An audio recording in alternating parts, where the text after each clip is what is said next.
Welcome, everybody. My name is Joy Warland, and I'm the consultant for continuing education and small rural libraries at the Department of Libraries. And we are excited this morning to welcome Eileen Corcoran from the Vermont Historical Society to talk to you about libraries that are museums and have historical collections. So thank you and welcome, Eileen. Great. Thanks so much, Joy. Wonderful to be here today. I'm just going to start sharing my screen with my presentation, so hopefully this pops up. And I will just ask Joy to make sure that you're seeing my title slide right now. Looks great. Okay, thanks. And so, yes, so my job at the Historical Society currently, a lot of what I do is working with local historical societies and museums around the state. And so I'm excited to talk today with library folks because you have gotten a few of the same things that we have over the years.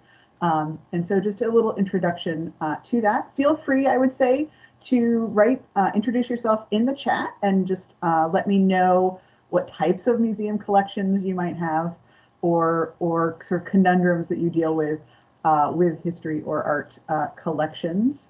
And again, we'll be going over a lot today in a short period of time, so definitely feel free.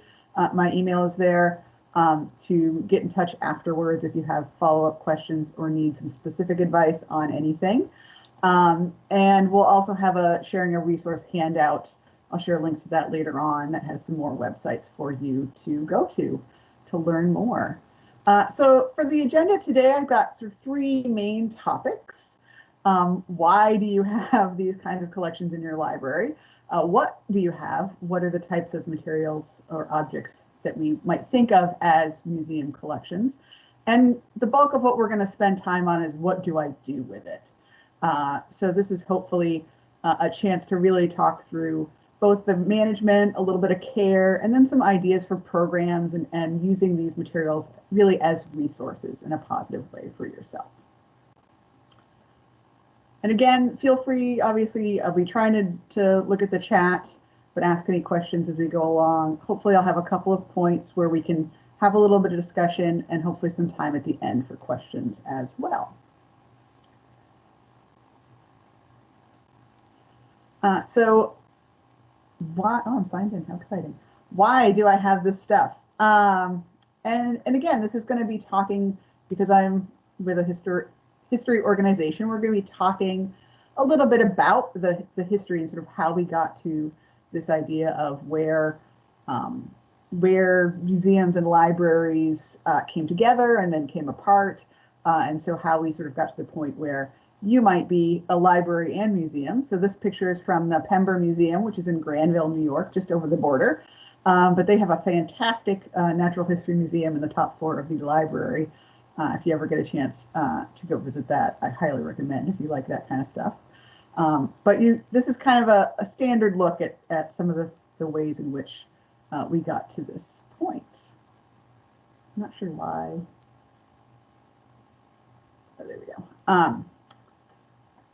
So the sort of basis behind this is really that the history of museums and libraries are intertwined. And that really started sort of in the 16th century with what we call cabinets of curiosity, which is really where museums kind of got their start. And the idea behind that was really looking towards knowledge and classifying the world and this sort of look towards science to start with. And so, you know, they became these sort of rooms and collections that often wealthy or status holding people had. And they were closed. So if you were wealthy or had status, you got to visit other people's cabinets of curiosity and to go see these amazing wonders of our world. But if you were not, you did not get to go see them.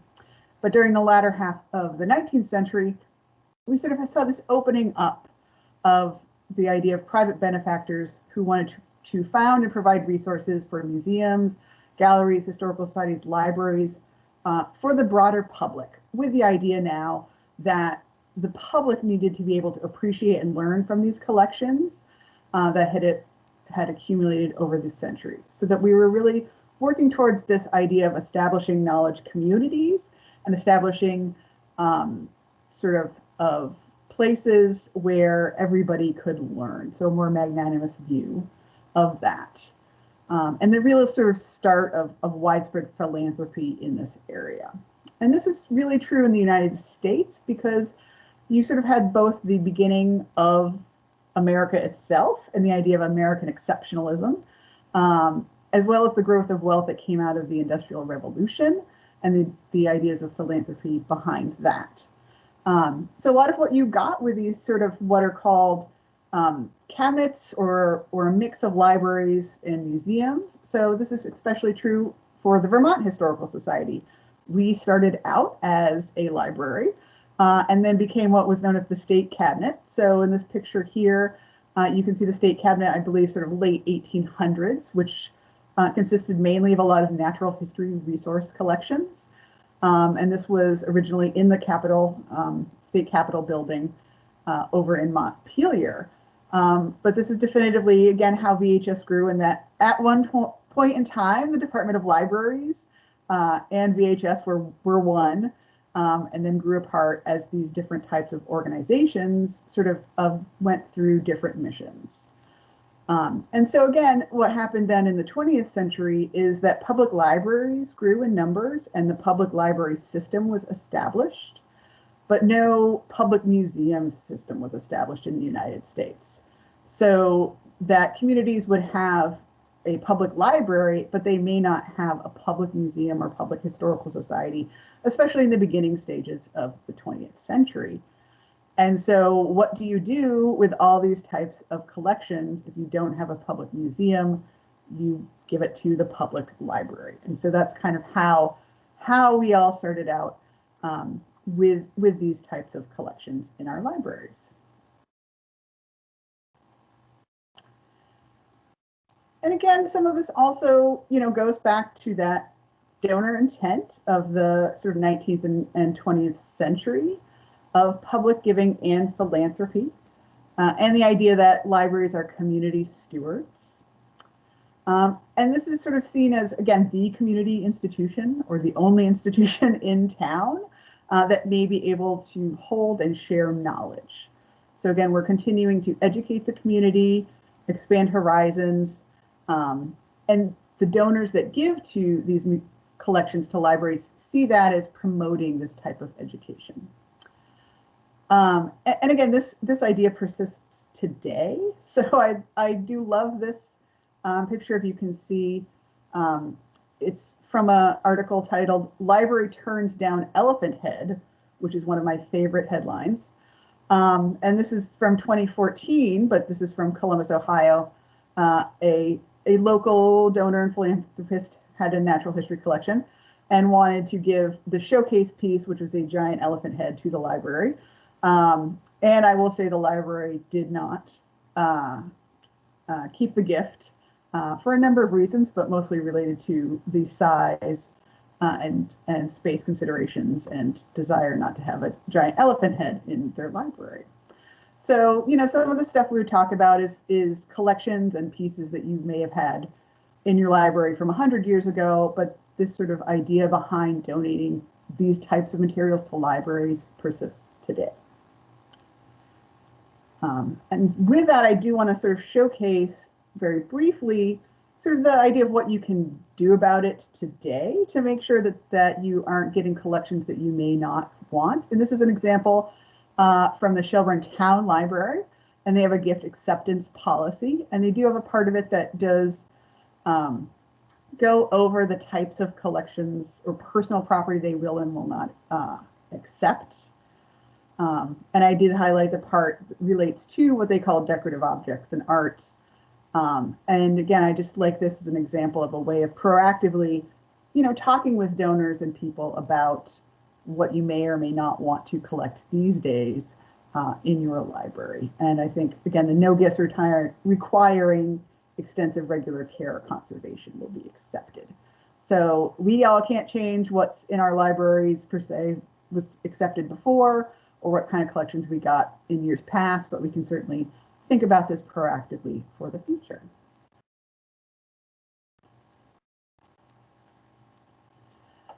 All right, so now we're going to talk a little bit about what do I have? And this is sort of thinking about a little bit about the types of items that you might have in your library that you might think of as collections, or that you might want to think of as collections or museum pieces, or things that are just a little bit different than your circulating collections and your primary focus. And so this is a piece, I know, Adrian, the Athenaeum in St. Johnsbury, one of my favorite places. And really, again, one of these examples of the very sort of traditional idea of a knowledge space, again, with the mix of art collections, especially, and library. So please go there if you haven't. There's my plug for that. So, what do we have? And I've sort of got these categories here for you of the types of materials that you might want to think of as the collections that you have. And I put hiding in plain sight because I think that some of these may not be things that you're sort of thinking of as collections. So you may have separate collections that have come in over the years, but you may also have a lot of stuff that exists in your library, nooks and crannies, art hanging on the wall, other items that you might want to consider when you're thinking about the collections and what you may want to do with them. And so I've sort of got these general categories, includes art. I think a lot of libraries have art. Natural history is another big one. Again, those collections came out of that sort of 19th century idea. Sort of material culture, which might include sort of local history artifacts, Native American, or things like furniture, ceramics, etc. I do include archival materials in here, photographs, documents, and printed works. They're sort of not objects, but they're different than your circulating collections. And then also architectural features and materials, which I think we don't think of all the time, but they may be something that you have that are distinct enough to be thinking about them in a way that's different from your library materials or the regular materials you have in your building.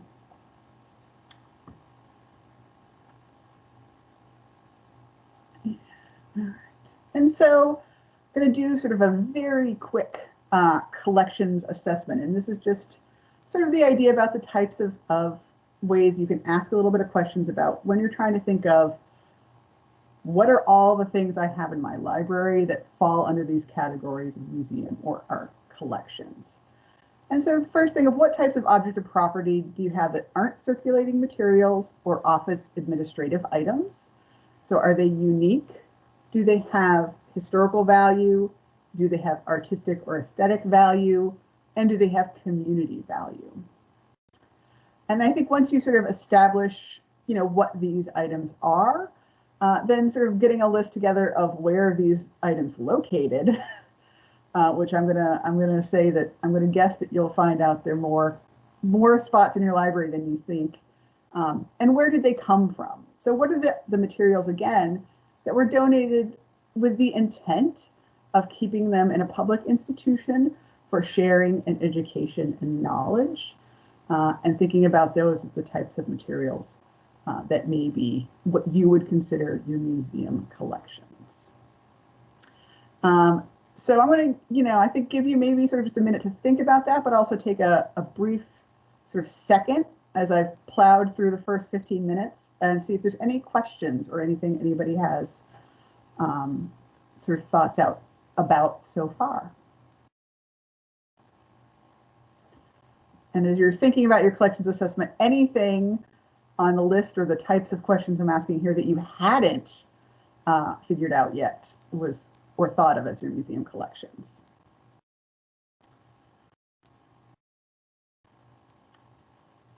Eileen, can you see the chat? I can. So I'm going to go, so looks Margaret has a question about a form or template to recommend for the collections assessment. And so again, I think these few questions are a good way to start. And then I would say there are certainly larger collections assessment tools out there. And they are, the resource handout I give you, there's a couple of websites where you can find some great collections assessment tools, including ones from the Connecting to Collections website. And I think I also have I'm trying to remember now which ones I have on that list, but I've got a few. And actually, why don't I share while y'all are thinking? I'm going to share that link on our website. Find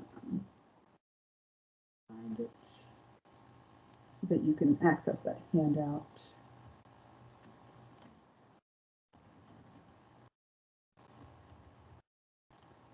Let's see.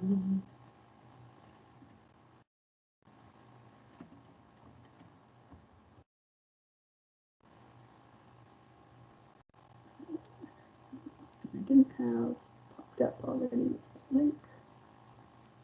There it is.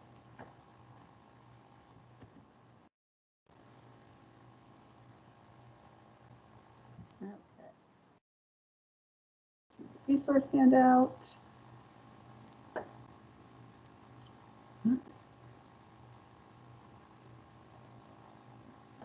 Okay. Ooh, appraisal of artwork. Okay, so I'm going to get to that a little bit. I'm actually not going to talk too much about appraisal in the talk, but I'm going to save that question for the end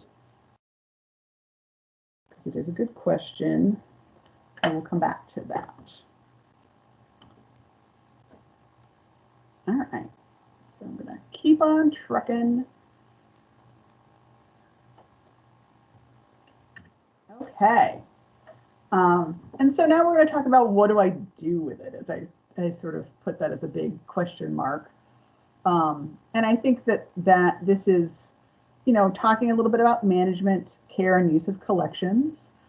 Again, this is not going to be comprehensive because we only have a little over an hour or so, but I wanted to give you sort of a general idea of some of the things I want you to sort of be putting in your head and maybe a little bit of information.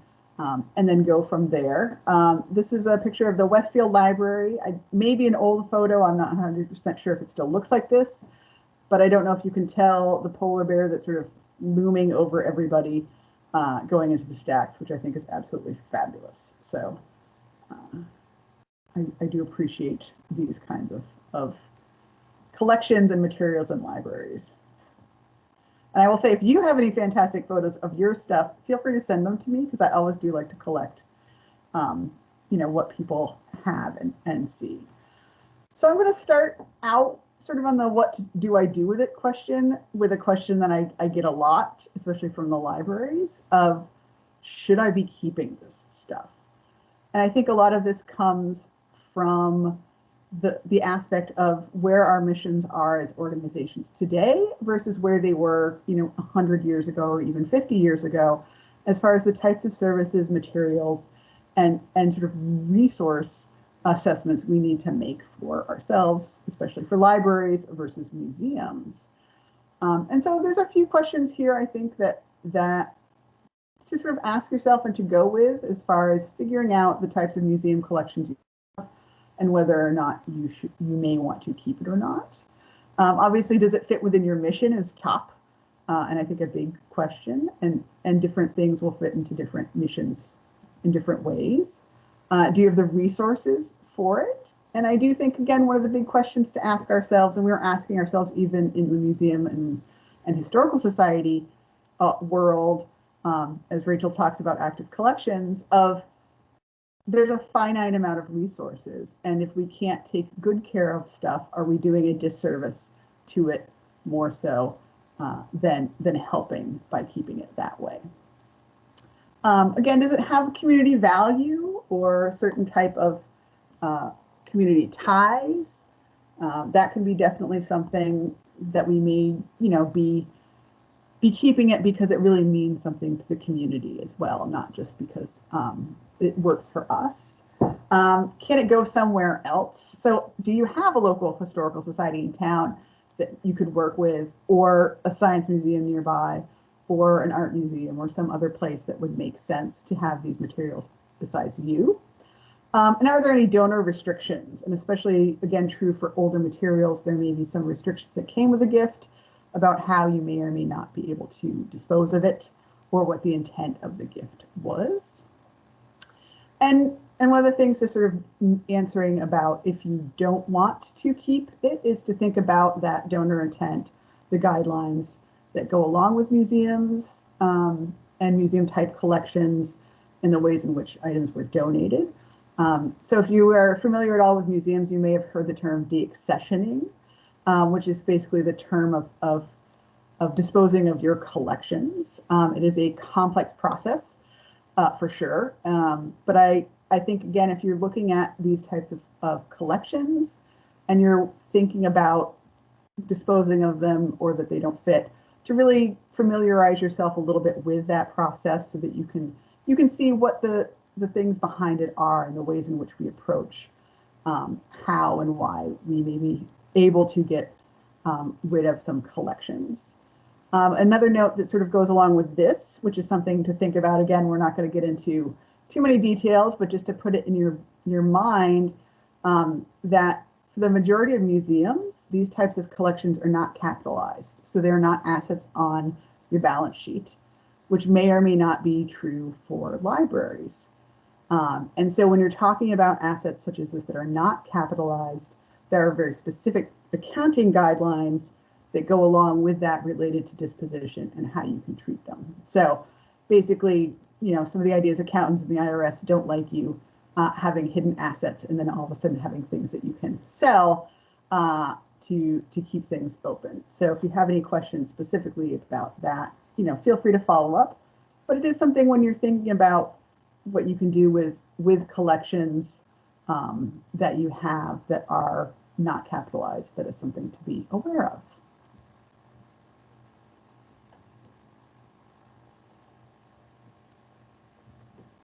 So one of the first things I think that is essential, and this goes alongside both if you're keeping your collections, you're interested in using them, you want to do more with them, or if you are in fact interested in looking at what collections do we need to keep or what collections do we sort of not have the ability to keep. And that's inventorying and cataloging.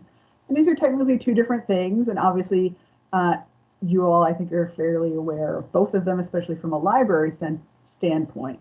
But I think it's essential to know what you have first to be able to know what you can do with it or what you want to do with it. And this also comes from a security standpoint and a financial insurance accounting standpoint. So again, from Erica's question related to art, your insurance folks usually like to know what you have before they want to cover it. And again, I recommend certainly that everybody have an inventory of all the materials that you might have, and that might go along with your collections assessment as far as figuring out what's that list, and then how do we start to categorize that. And then obviously a museum catalog is similar to a library catalog, and that you're putting data in about something into these fields so that you can have information coming out from there. You can certainly actually use most existing library cataloging systems for cataloging your museum collections. And there are some standards out there related to MARC records and I believe OCLC. Some great questions, but Catherine is here. Yes, Catherine. I will say you will see a few Bixby pictures because Bixby is my library, and they have been on a great process through the years with some of their work and have done an amazing job. So happy to see that.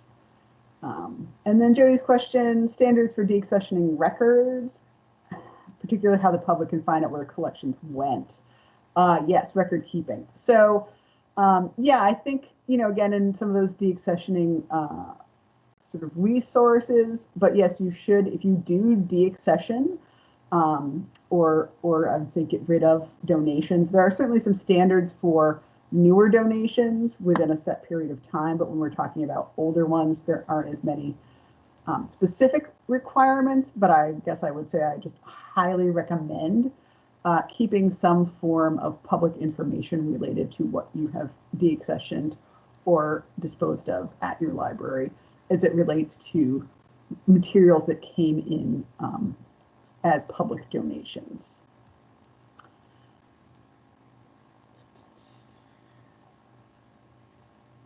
Okay. And then,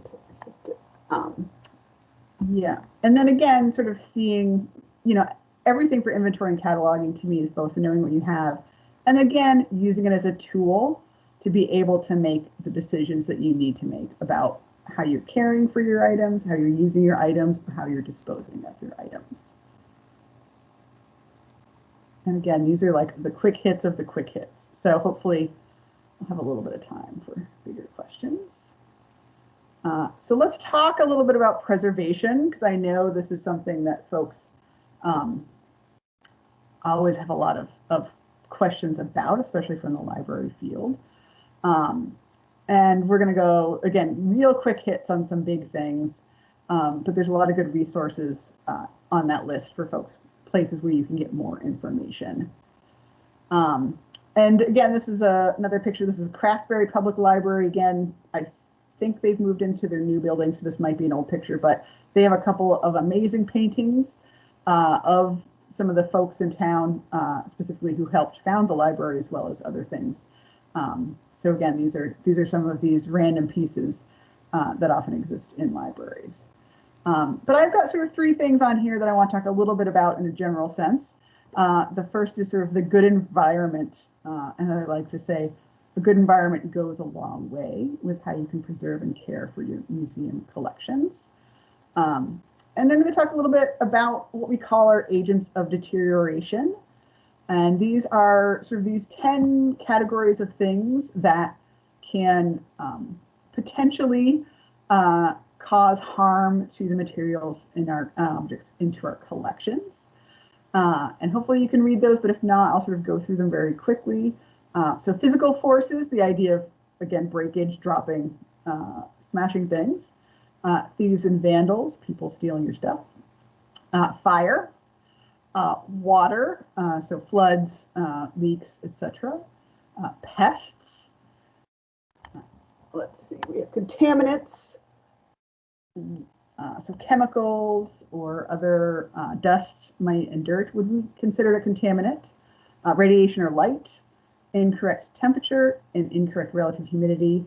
And then what's called dissociation, which is the idea that you've misplaced items or you've lost the information on the items. So you've gotten that, broken that link between cataloging and inventory. And I think the ones that I want to talk a little bit about that you should be kind of more concerned about in the overall sense would be radiation or light damage, incorrect temperature and humidity, and pests. So for temperature and humidity, those are really tied together. And part of that has to do with the aspect of how warmer air holds more water. And especially in a library setting, fibrous materials such as paper and textiles are very hygroscopic and they hold a lot of water. And if there's more water in the air, there's more water for it to hold. And the thing that loves water and needs water and warm air to survive is mold. And so that's why you get a lot of mold growth. Obviously, again, we know it from the library standpoint of the old book smell, which is obviously sometimes a little bit of a mold smell. And so what you want to make sure about, again, is keeping sort of your temperature and humidity at sort of good standard levels. Humidity generally below an RH of 50% will mostly keep you from getting mold growth. And then obviously, again, as your temperatures go down, you're less likely to be able to hit an RH of 50, or it's not going to have as much water in it when it's an RH of 50 at a lower temperature. Light damage is another one that's a big issue. And that's light from both the visible spectrum and UV light. And light causes damage to dyes and pigments mainly. So thinking about things like paintings, but it's also obviously ink in books that can be damaged, textiles, anything that's dyed. And the one thing to know about light damage is that it is cumulative and irreversible. So once you lose that pigment or dye, you cannot bring it back. And so that's why light is one of those things that's very important to deal with, and why you see a lot of museums that have no windows in their exhibit areas or lots of shades or such like that. And I think, again, especially thinking about artwork that you may have on the walls and the ways in which that you can sort of look towards going down a little bit on your light levels, using shades, using UV blockers, not using fluorescent lights if you can avoid them these days, and keeping things in the dark if you can. And then, so the last big one to think about, I think, for libraries is pests. And again, I'm sure we've seen them in these books that we have sometimes, but pests can include insects, rodents, and fungi, which is always a fun thing to have. And these are often attracted to these organic materials, generally speaking, is what they eat. Also for housing, which is another thing to think about. And they can also cause damage from feces or urine. So the traditional fly speck on the old painting is something is actually corrosive a lot of times. And so all of these things can be damaging. I will say, hopefully, the general idea that you all have integrated pest management plans that may cover your building or cover the ways in which you think about your materials already. And I would certainly think about integrating your museum type collections and the needs that they might have or the ways in which they are attractive to pests into those plans. And just a couple questions. Modern windows have UV filters built in, maybe or maybe not. So that's not a guarantee. So that's something you definitely would want to ask. Folks, you can also get UV monitoring devices so that you can figure out how much UV light you have coming in.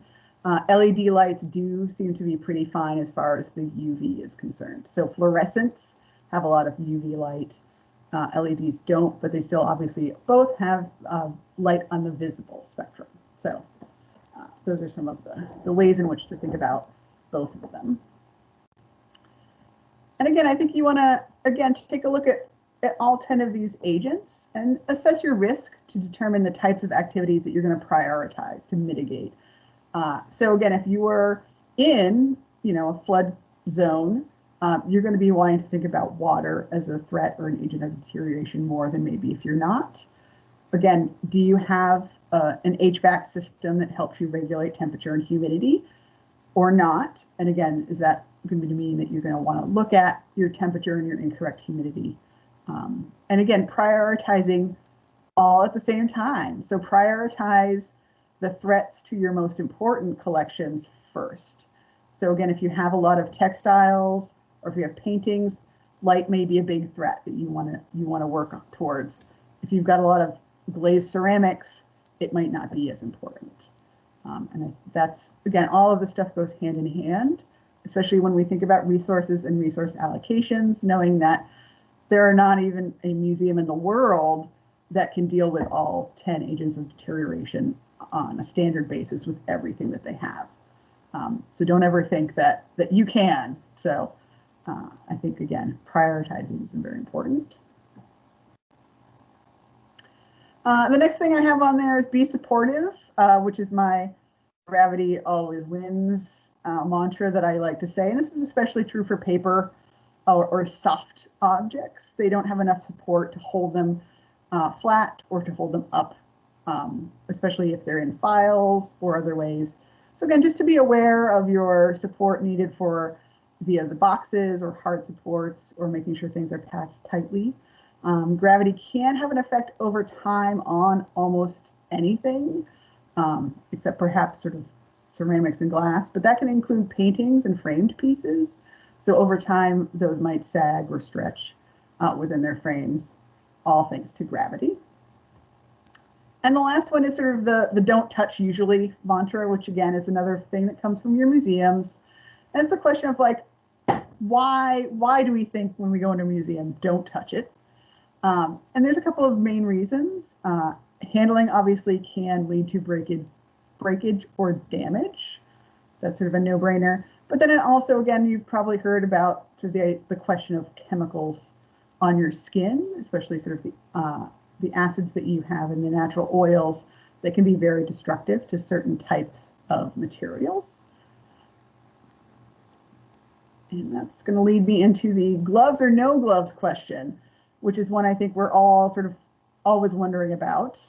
And these are sort of shifting guidelines. I would say, again, you saw sort of 20 years ago or so, it was wear your white cotton gloves on everything, and you know, you see everybody with their white cotton gloves, and that's what we do.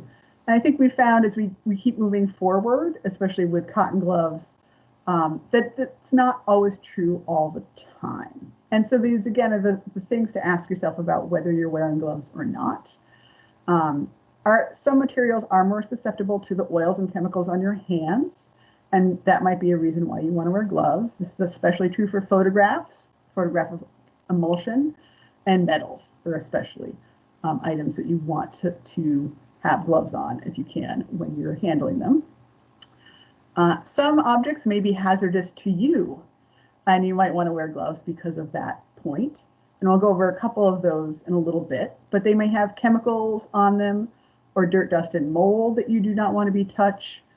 And I will say, if this is specifically the case, definitely not even cotton gloves. You're going to want to use the nitrile gloves. And again, I would say the standard these days is more nitrile versus cotton gloves. And lastly, we're wearing your gloves, especially cotton gloves, have the potential to do more harm than good. And this is, I think, the main reason that you see a lot of archives have moved away from using cotton gloves with their paper collections, is because you lose that dexterity and you're more likely to bend, break, or tear some paper when you're wearing them. This is also true for things like glassware, glazed ceramics, or other smooth materials, especially, again, cotton gloves, where, again, you can't grip as much with the gloves as you can with your hands, and you're more likely to drop or mishandle something. And so, again, if you're not wearing gloves, we always recommend you wash your hands very well and often dry them, get all the soap off. You can also use things like clear plastic sleeves or other supports that can help you for handling collections without having to touch. So this is especially a great thing to do for photographs. So if you have photographs, and especially if you want to have them be able to be handled or have the public be looking through them, you can have clear plastic sleeves for them. And that gets rid of the need to wear gloves and the issue with direct handling. One note for today's world is the question of hand sanitizer. And there's been sort of various studies and a lot of folks, again, talking about that this past year. But I would say sort of at this point in time, try not to use hand sanitizer when you're going to be handling museum or archival collections, just because of generally speaking, the alcohol and then some of the other oils and moisturizers hand sanitizers tend to have. So that's just something for 2020 and 2021 to think about. Okay. So next up, I want to talk a tiny bit about safety and security.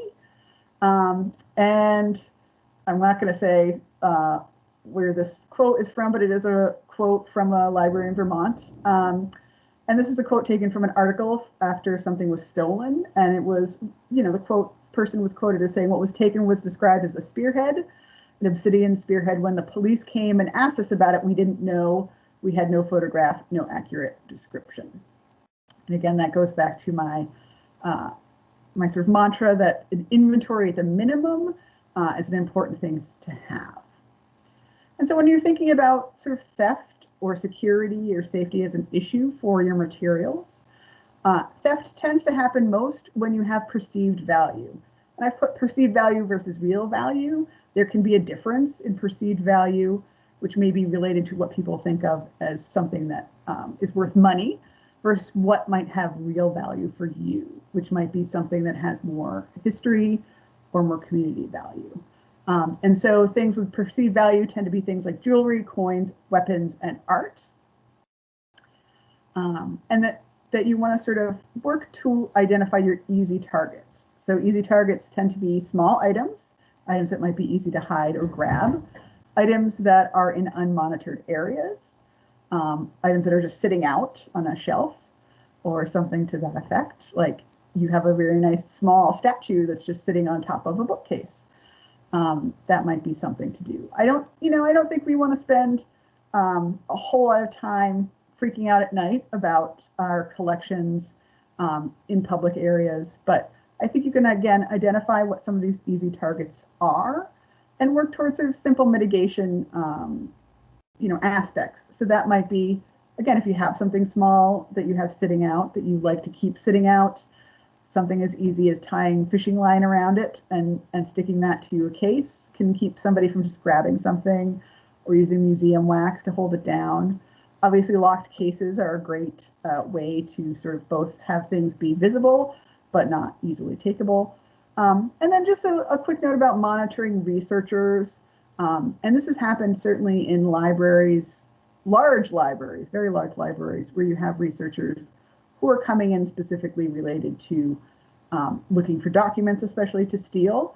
And so again, I don't think you have to sort of loom over people, but think about, again, what might be the items in your collections that have value or might be seen as having value, and maybe doing a little bit more monitoring when people are using those. Okay. Any other questions right this second before I sort of move on to the next thing? I think Craftsbury was still the new building. Great. And then slides. Okay, I think I've gotten all the questions so far. All right. How about insurance? Ooh, okay. Let's talk a little bit about insurance. Yeah, I think we can talk a little bit about insurance right now before I start the next section. And this is a big question. And again, it's a big question for museums and historical societies, as well as for libraries, perhaps. And I will say, from a museum standpoint, a lot of museums do not have full coverage on all the items in their collections because it is prohibitively expensive, as well as prohibitively difficult to figure out how much your stuff is worth. And again, I think to go to that previous question about appraisal, that is definitively, one of those things that costs time, money, and can be difficult. So again, the real quick thing, and I could certainly share some insurance resources with anybody about how we figure out about this, but that your museum type collections, especially art, may not be covered under your general property insurance. And that's something to talk with your insurance agent about. And this is where, again, things like your inventory really come in handy, or the information on the types of materials and how you sort of consider them come into play to figure out whether you need to have what might be called fine arts insurance added to your policy. And I think, again, this might be for specific types of really high value to you items. And the other thing to think about as far as insurance is concerned is that most insurance policies, especially related to regular property, are concerned with replacement, not necessarily something for a unique item that you would be thinking about. So thinking about what are the levels that you need to have on the types or the set amount of materials that you might need to sort of work with a conservator if something happens to something, or to be able to get something worked on in a repair sense rather than a replacement sense. And again, this is risk assessment and risk management, which is always, again, looking towards what are your resources and then making sort of informed decisions about what you need. But I do not know an organization on this planet related to museum collections that has what would be considered full insurance on everything that they have. Just not possible. Okay. So I want to move into a few slides about what I call collections of concern. And I'm doing this, I don't want everybody to feel anxiety about any of this or freaked out, but I wanted to go over a few of these things because I think, again, not being maybe as aware in libraries as we are in museums about some of these types of materials. And so just sort of giving you a little bit of that background information on some of these things to think about. And we'll see the Bixby Library again. Again, fantastic place. Love what they've done. And certainly somebody to talk about some of the work on Native American collections that they've been doing. I put there NAGPRA, which stands for the Native American Graves Protection and Repatriation Act, which is a federal statute that covers basically a number of Native American items, basically human remains, burial remains, and sacred objects, and how they basically need to be returned to tribes and or worked with their tribes for certain disposition. So if you have Native American collections, it's something to look into to see if you have any objects that do have to fall under that statute, but not all of them do. If you just have a arrowhead or spearhead, collection that somebody got in the fields in your local area, that may not be covered under that. But I think, again, the other thing with Native American collections is just a general awareness of cultural stewardship and the preference of the tribes from which these items came from, and being aware of that. And obviously human remains, I hope not many of you have human remains, but literally used to be what I would call the literal skeleton in the closet. A lot of libraries a while ago, not too many anymore, may have had a medical skeleton originally made out of human bone. If you still have any of that, or maybe the slim possibility of Native American remains, that's definitely something to start talking with people about, to get it sort of dealt with, so that you don't necessarily have it anymore. Next up is taxidermy. I think, again, this is one that I think a lot of libraries have, either as collections or, again, as something that comes in from community donors.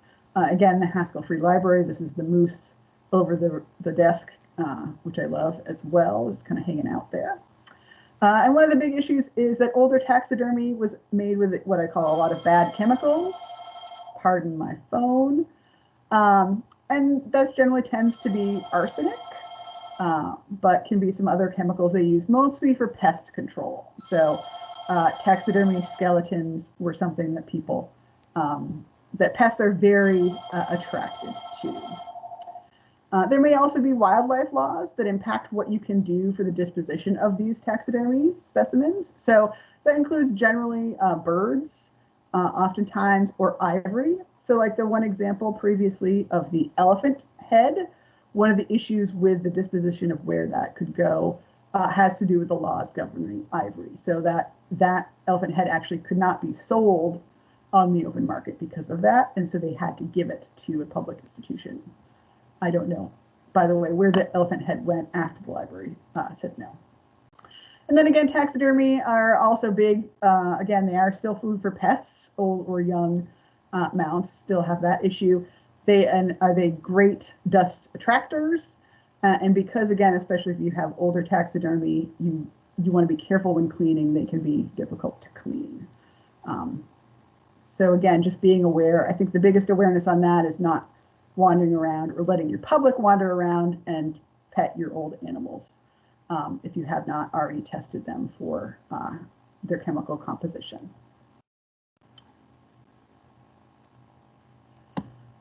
Ammunition, firearms, and weapons. Again, I don't know if any of you have any of this, but you can find it sometimes in libraries.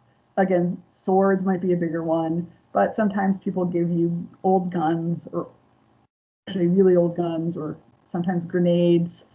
And again, I will just say, the picture I have there is from a museum, but the headline in the newspaper, "Old Grenade Found in Storage Closes Elkhorn Valley Museum." So again, I think just the quick thing, assume any munition that hasn't been professionally deactivated is live. So just because something is old and has been in your museum or your library for 50 plus years, do not assume that that means somebody in the past actually deactivated it properly. And I will say weapons tend to be something that also people like to steal. So again, people like swords and guns and that kind of thing. So obviously, again, from a safety and a theft standpoint, that's something that you're going to want to make sure to keep an eye on, potentially keep locked up. And then the last sort of collections of concern that I wanted to talk a little bit about are items of what I call dark histories. And I think this is something we're looking at in an overall sense for all nonprofits in a variety of ways.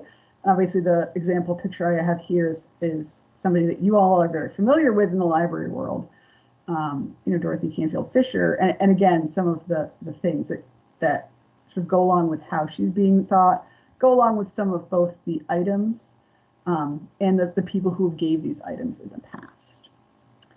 And so for sort of racist or troubling items, I think, again, one thing to be aware of is there are obviously some items that are very obviously racist or insensitive or that we would not want to have on public display. But there are also maybe things that we haven't sort of thought about that we may want to evaluate these days. One example I think that a lot of places have tends to be older representatives of Native Americans in artwork. So again, I think just taking a look at those and seeing what do I have that speaks to a culture that may or may not be an accurate representation. I think for these items, again, whether you want to keep them or keep them in the public spaces, I think it's very important to think about how you can contextualize something enough for it to be viewed or used by the public. And I'm going to give you an example of a couple of items in the Vermont Historical Society collections to see how we approached that. So one of the items that we have is a hood from the KKK. It is a hood that was used and worn by somebody living in Vermont for KKK activities in Vermont.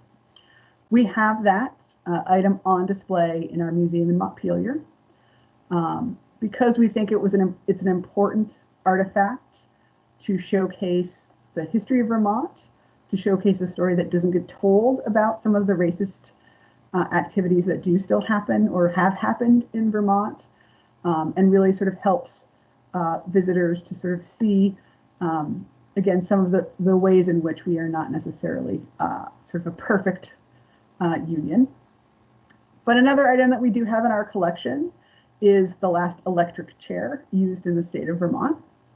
And that is an item that has been decided basically will never go on display, certainly at this point in time, because we don't feel that we contextualize it well enough, or we don't feel that it's something that we can put in public view or use an exhibit and be able to really talk about it in a way that does not have it be macabre or something that people think of as a cool item. There's a lot of folks who think it's cool that we have the last electric chair, and that's not necessarily a thing that we want to put out there as an idea. So again, it's hard, it can be difficult to think about, but I think, again, if you have any items like that, really going through some of those processes.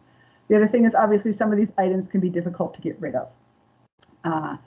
And so this is another aspect related to things like have old Nazi paraphernalia. And there's some real sort of interesting rules and ways in which of thinking about, we don't want these items in our collections anymore, but then how can we get rid of them in the correct way? And besides, just the items themselves, there's obviously potentially a lot of items that have made their way into your institutions from people who have racist or troubling tasks. So either they've been donated by them or they were created by them. So people that we do not think of, I would say, highly now, who may have been important people in their communities and obviously may have been the folks with resources.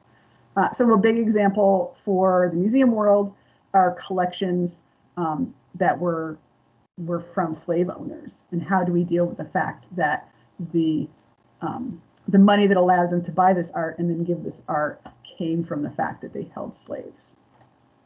And I will say we don't have time or the ability to talk per se about solving these sort of questions, but I will say, again, this is something to just sort of think about, and think about your museum collections as part of the work as you flesh out things like your DEIA statements or policies or procedures, and how you think about donors, donations, and collections to find solutions that fit your organization. And I think that, again, can range from contextualizing items, if you can, so labels that may talk about a donor or patron and their troubling past, to removing items from public view, to deaccessioning.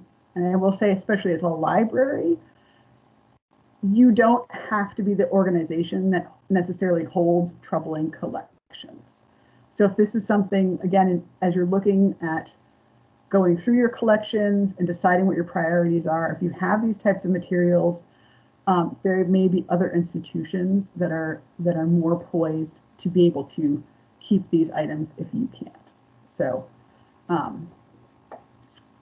think that's, again, something to, it's the big thing that museums especially are going through right now. And I think, again, you guys are on the fringes with some of your materials. And again, just something to think about and be aware of, because you may have something that you haven't explored yet, or you have somebody that becomes identified as a difficult person for your community to continue to support. And I think we all don't want to be caught unawares of these kinds of issues when the public brings them to us. Okay. Enough of that anxiety-inducing kind of stuff. We're going to take a quick break and a breath from dealing with problems to start to move in what are the types of things we can actually do with our collections to use them to our advantage. I'm just going to go through a couple of questions first. So Erica's question about insurance and appraisers. So yes, generally speaking, insurance companies don't necessarily pay for appraisals. You have to do that yourselves. And then pointing you towards an appraiser, yes. So I'll put that on there again at the bottom, come back to you guys. There are a couple of professional appraisal organizations where you can find listings of folks, and I'll sort of see if we can pull these up on that. And Catherine's question about who has guidance on what to do with such questionable items. Again, this is something that is being worked on actively in the museum field, and I don't know that there's not really any one good source at this point in time. I will say again, there's definitely a lot of webinars and conversations that have been going on lately, especially at the museum level, about this, and I would guess we're probably going to see a little bit more as far as specific guidelines, publications, and print resources coming out in the near future that can help with that. But yeah, this is a developing thing that we're all sort of working on. Any other questions right now before we move in? That was sort of the preservation care management freak out section of this, and then I want to sort of work in again towards the more positive aspects of thinking about what we can do with them.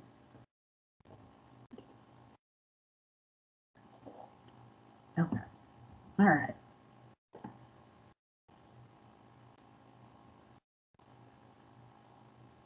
Oh, Memory Cafe. Good question, because we're going to talk about it. Okay, so again, I want to think about, you've gone through sort of looking at these things, maybe doing some quick assessments, making an inventory, and now sort of like, now what? You've got stuff, and these are great resources, and I think great things that you can use. And we're going to think positively about how these can not be a burden, but they can work for you. And so I want to go through a few different types of ideas or programs for using these kinds of collections, and both integrating them into perhaps existing programs that you do, or maybe working on some new initiatives. And so Memory Cafe, so I will say actually this picture for this slide is from a Memory Cafe program that was done at the History Center that we helped with, that the Department of Library hosted. And I'm sure Joy could talk a whole lot better about them than I could. There's my dog, by the way. Okay. But basically the idea is sort of working with folks who have memory issues, and sort of using prompts to sort of talk about their past and help them to kind of remember stuff. So this is one we did using farm tools. So I think these are great. Again, these are the great types of collections that you can use in that. The other thing you can use, again, exhibits and presentations, and I'll go through a couple of examples of some of those. And then I think things like, again, these types of collections can be a jumping off point for bringing in a professional to talk about something. Art pieces can be a jumping off point for a presentation by a scholar, history items for a history talk, those kind of things. Again, and we can use them both in exhibits and as prompts. So these are a couple of examples. So the one on the left is from the Springfield Library and the Springfield Art and Historical Society. And so the library teamed up with the Historical Society to do an exhibit on railroad history in an exhibit case in the library. I think this is a great example of using two organizations partnering and having a great chance to both put an exhibit case together and talk about our local history. And then on the one on the right is from Middlebury College, Special Collections. They have some standing exhibit cases that they switch out periodically that have some great collections related to what they've got on different topics. And I think these are the idea of again, having exhibit cases in your library, and a lot of places do have exhibit cases. These are great ways to do sort of small, temporary displays of what you might have, or again, working with other organizations to do that. Another example, I think, are great social media, video, and other types of projects. So these three examples, I think, are some fun ones to go through. The one on the left, the Blake Library, is a project where basically there was some oral histories that hadn't been done by the Historical Society, and then a library volunteer sort of took them and put them together with some old photographs and made videos to showcase on their website. And I think that's, again, another great partnership and another way of sort of packaging together collections. The one picture on the top right is from the Brooks Memorial Library, and this is a social media campaign they did about masking up, utilizing their art collections, and they have a fair bit. And I thought, again, it was a great way of sort of driving a point across, talking to your public, but using your collections in a kind of fun way. People are obviously in the area very familiar with the art that's in the library and around, and I think that was a great sort of way of using those in a manner that was not destructive, but fun on social media. And the last one on the bottom is a picture from a recent campaign by a group in the Science Museums group in the UK. And the picture itself is pixelated on purpose, so you can't see it. But that is their Never Been Seen website, which you can go to, and they have an online digital database of their collections. And basically you can put in a thing and get a random object that nobody has ever accessed before from their collections. And you can basically be the first person to see this item online. And it's been a lot of fun for folks. I don't know that the collections are all that exciting that you get. Some folks, I got a light bulb, if you were wondering, somebody else that I know, but much more interesting item. But again, I think this aspect of related to questions, collections that you can use, especially on social media these days, or in other ways in which both, ride the line between fun and public, and using things in a way that you might not have thought of traditionally. And again, all of these I think can be thought of as educational pieces. Obviously, again, this video is educational. The mask is public education around another public health initiative. And then obviously we're educating on stuff that people haven't seen before.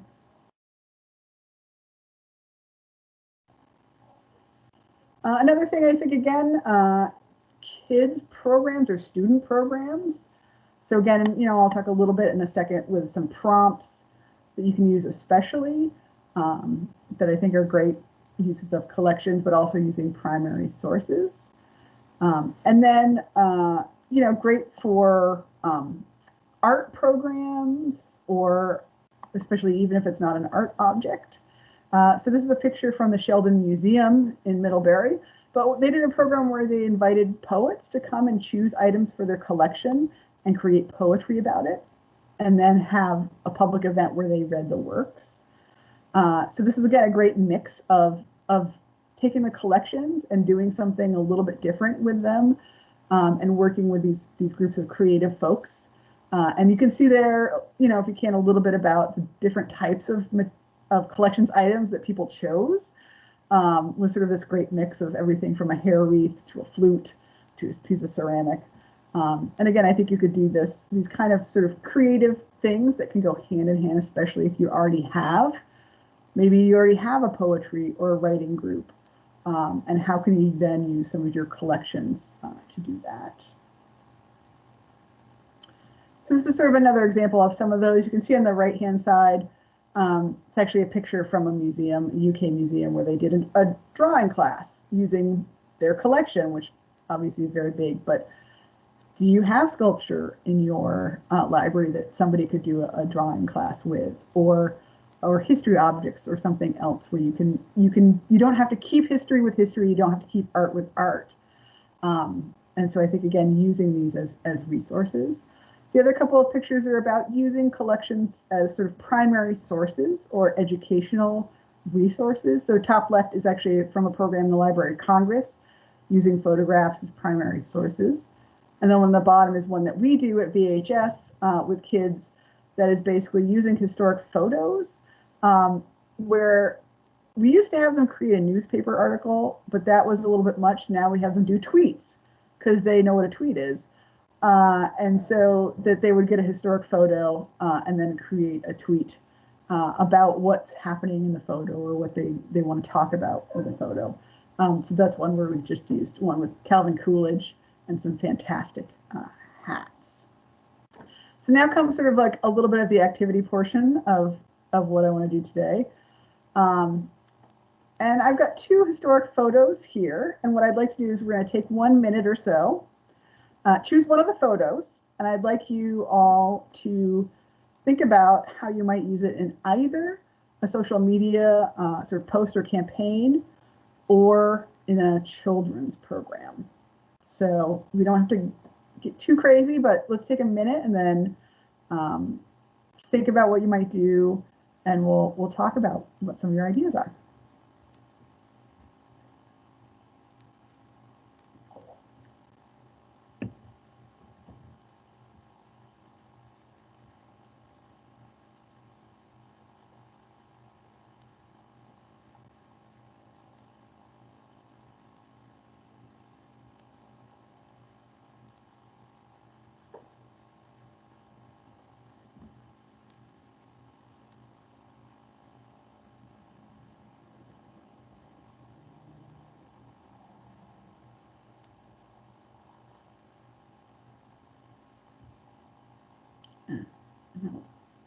Give you another second, but just a note for those of you that don't know, the picture on the left is a picture from mud season, obviously, that we absolutely love.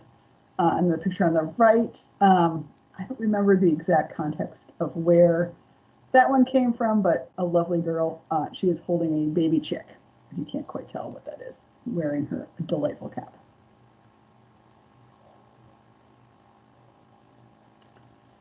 Ooh, there we go. So Jen's got a mud season post, making it hard to get to the library. Let us deliver to you. That's a fantastic, again, sort of the way of which of you using it as, a way to talk about your services while also sort of showcasing some history and something that people love. I will say, people absolutely love old photos if you're on social media. If you want somebody to like something, you just want some quick engagement, old photo is a fantastic way to go. And I think that's, people respond, especially to stuff that they know. Ooh, yes, using the objects to try to narrow down the time in history.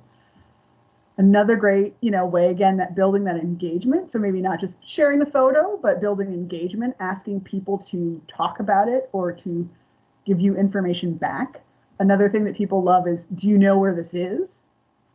So that, again, like, especially this one has one house in it, may or may not be identifiable in your community, but a lot of times people love seeing visions of houses or streets, and asking folks if they know where it is today can be a great thing.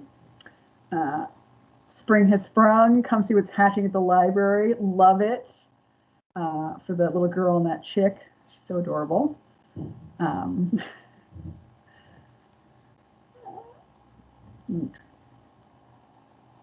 Ooh, there you go. Using the car to highlight mud season talks. Don't get stuck. Unstick your brain. Come to our library talks. Nice. Again, I love it. I love that sort of creativity of, again, the ways in which you can use these things, not just for history, though I will say If you do post something historic, especially as it relates to your community, I would highly recommend knowing what it is before you do so, because people will ask.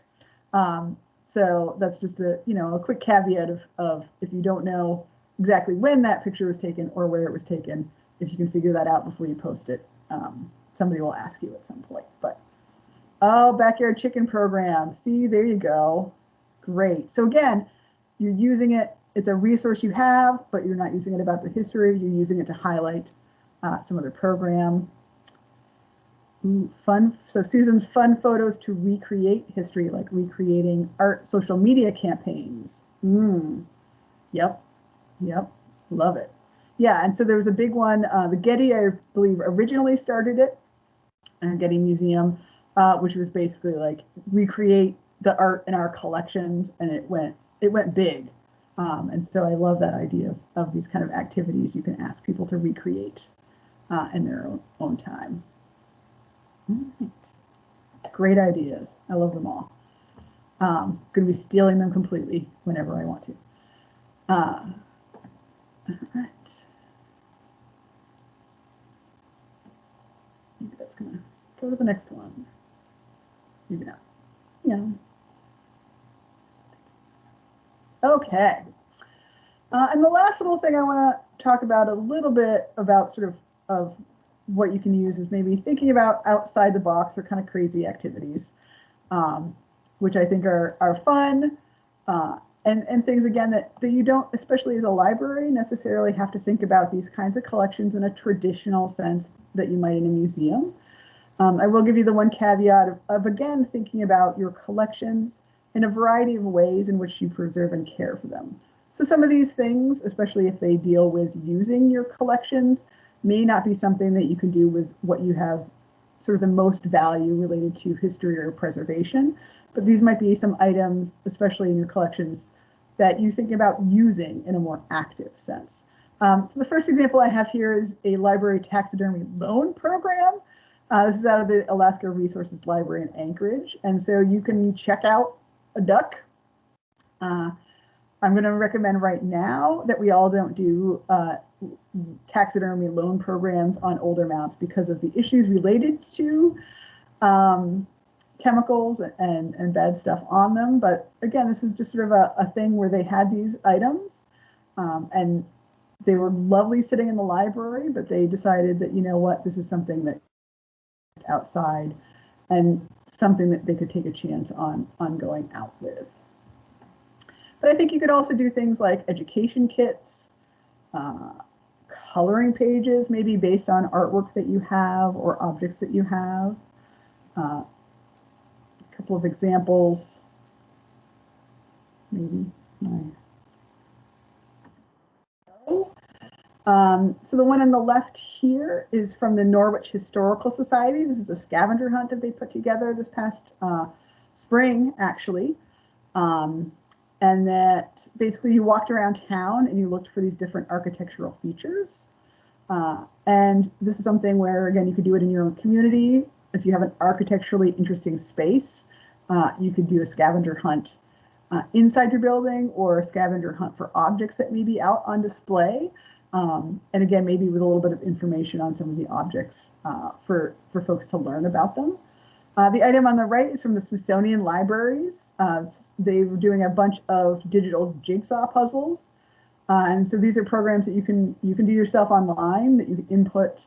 They use artwork and it creates a digital jigsaw puzzle for you. And it's a lot of fun for folks. Again, you know, is it a really important educational tool? Not necessarily, but it's fun. It gets a chance for you to showcase some of the collections that you have that you might want to showcase. And again, gives you another option for online interaction. And again, I think this is one of the most important things about your collections and the ways in which libraries can use them or should use them, that's similar but sometimes different than museums, that this is about creating community connections. And I think sometimes tangible objects and materials can be a really good and easy resource for creating those connections. So some of it might be, again, pictures or photographs of your community through the years that people respond to. But it may also be something like the types of materials that you have in your library itself that people get connected to. So they might get connected to seeing your library with the one statue that they really love that's in the corner in the kids' room, or the artwork on the wall that they always liked. And again, I think sort of thinking about the ways in which we can reinforce and again utilize these materials for those connections and as resources. Okay, and so last little bit as a wrap up sort of slide before we sort of get into more questions, because I wanted to leave plenty of time for questions. Again, I think thinking about the aspect of a little attention goes a long way, so that you don't have to do it all. You certainly don't have to do it all tomorrow, as far as things like preservation and care and inventories and catalogs. I think work towards some of the basic things, like, do you just have a basic inventory list? Do you have some simple policies about what you want to do or don't want to do with your collections? Do you have some ideas that you want to jot down, or priorities that you already know, and then work first on your priorities? And again, I think that not thinking about these items as burdens, but as resources, and especially again as libraries, that your public good and public mission is not the same as a museum. So while there's some ways in which it's great to think about these in the same way, that there's also some ways that you might want to approach this differently, and that you can have your collections work for you. And then again, I would say just my general plug, if you don't already work with your local historical society, if you have one, that I think they're great partnerships to have. I know a lot of you already do, but also to think about other ways in other community groups that might see your collections as a resource. So again, do you have art groups in town, or even like an after-school art program that could use some of the art in your library? Do you have senior centers for items such as memory cafes, or are there senior programs, schools? And I will just sort of, the image that I have here is an image from the Sheldon Library circa the 1990s. And that image actually comes from an online essay done by the Sheldon Historical Society about the history of the library, which I thought was just a really nice sort of mix together of the people at the Historical Society and the library and these two community organizations, and how to talk about each other together. So those are all the slides that I have. And so I'd love to work on some more questions or some good discussions. And I'm going to go through just some of the questions that came in after that to start with. And again, I think either in the chat, or if folks do want to unmute their mics, I'm going to stop my presenting in a couple of seconds just so I can see everybody. As soon as I figure out how to do that. And again, my email's on there. Also our social media handles. If you'd like to Vermont Historical Society on social media, that would be cool. We'd love it. The other social media program that I did not mention here right now, but that's been super popular for us, if you have history collections, is our What Is It Wednesday, where we put something random up and people let us know what they think it is. So great idea that I stole from somewhere and now I give to everybody else. Okay, so let's see. What did people do with the ducks once they took them home? So the library taxidermy, I believe a lot of the usage was by educators. So a lot of schools would take them out. But apparently there were people that would take them out to have a party. So I guess the owls would often go for Harry Potter parties. So, I don't know if that's something we want to necessarily get involved with, but it was kind of a nice sort of fun thing for people to think about their library a little bit differently. And so as Jen says, teachers borrowed them for classes. I think that's a lot. Yes, the fur bearer kits. Yep, thanks, Jody. So yeah, the Fish and Wildlife has some great kits as well. I will note that we at VHS have some history education kits that we do lend out. So it's certainly, they're very popular in schools, so they often have a waiting list, but if it's something where you don't want to put together your own education kit, that you can borrow from us and do education programs from. Catherine, yes, museum items to introduce them to books and other resources. So again, especially the community members, but tourists, your library, especially if you're in a nice building in a small town in Vermont, tends to be something that a lot of tourists like to go see. So it's a great way that you can introduce them to the community a little bit more. I'm sure you all get your questions about the community when people come visit. And so I think that's a great idea to sort of use those collections as well as something that can be for both your local community and for folks visiting your community. What do you want them to know about it? Awesome. Thank you, Joy, for the information on the Memory Cafe coming up. Oh, that sounds fantastic. It does. Okay, appraisers and appraisal information. So there are a couple of things to think about again with appraisal. As mentioned, the insurance question. Again, if you want something, and especially if you want specific items or important items covered specifically under your insurance policy, they may ask for appraisals. And I'm going to see if I can find the links right now. But there are professional associations that you can get lists of professionals. And again, they work on a couple of different types. And if you've ever watched Antiques Roadshow, you will know that there's what they call the appraised value and the market value. And so working with an appraiser to figure out why you're getting an appraisal. So if you're getting an appraisal for insurance, that'll tend to be a higher value than if you're getting an appraisal for the purposes of wanting to dispose of it via sale.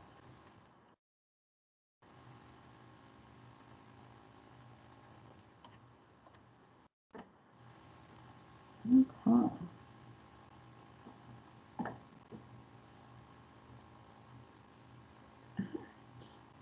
That's super quick. Other questions, comments, thoughts?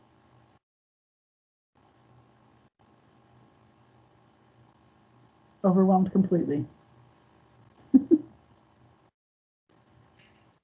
So this is Joy. I just want to say a little more about the memory cafes. So they were things that the Able Library started when Vin Lavoti was the special populations consultant. He started these in working with VHS and the Council on Aging, and they were very popular. Like when it was possible to do them in person.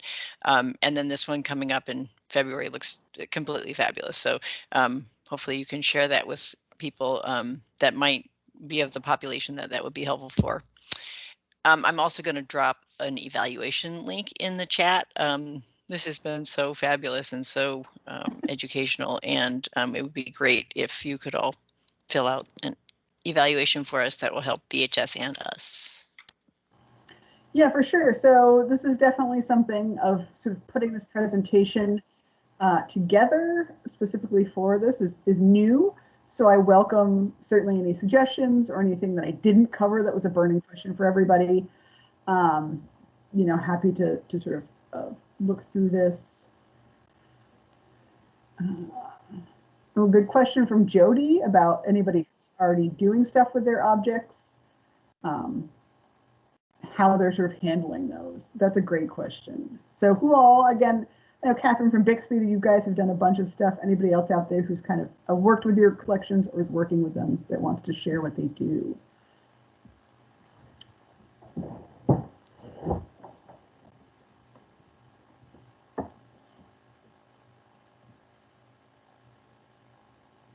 Nobody started.